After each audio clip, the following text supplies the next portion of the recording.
Balik lagi sama gue Valdo.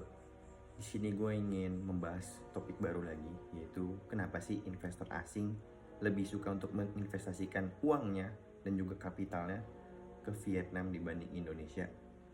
Ayo kita bahas. Oke, di tahun sebelumnya sampai dengan sekarang, Indonesia itu masih peringkat 2 negara dengan FDI terbanyak.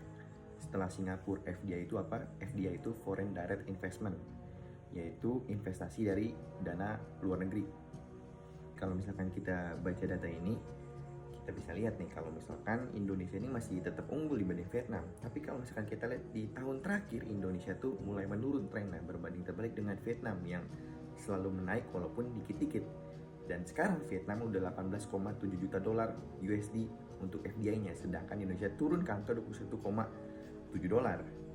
Dan kenapa sih hal itu terjadi?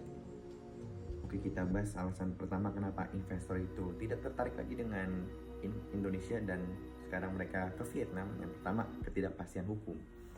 Tentu saja sebagai investor, kita pasti ingin sekali yang namanya ada kepastian hukum agar perusahaan kita dan juga kapital kita itu terjaga. Nggak tiba-tiba hukum berganti, lalu tiba-tiba aset kita hilang gitu.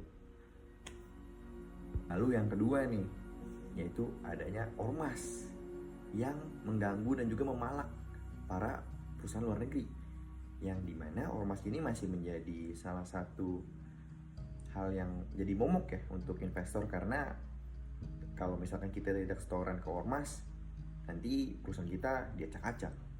Itu jadi hal yang sangat penting tuh. Makanya Kang Deddy Mulyadi ini lagi gencar-gencarnya untuk melawan ormas. Bagus sekali Kang Deddy Mulyadi. Dan yang ketiga ini adalah momok bagi perusahaan nih, yaitu buruh dan serikat buruh yang sangat sulit untuk diatur.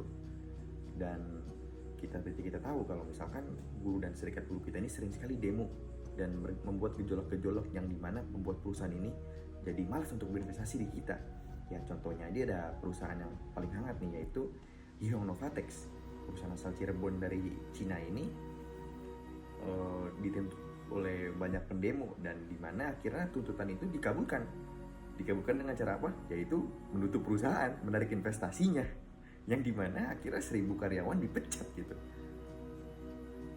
Ini menjadi tamparan besar sekali untuk pemerintah kita ya. Kenapa perusahaan-perusahaan asing ini ogah untuk berinvestasi di kita gitu, malah berinvestasi ke Vietnam besar-besarannya. Seperti di Apple yang berinvestasi lebih besar gitu jumlahnya daripada kita, jauh sekali bedanya.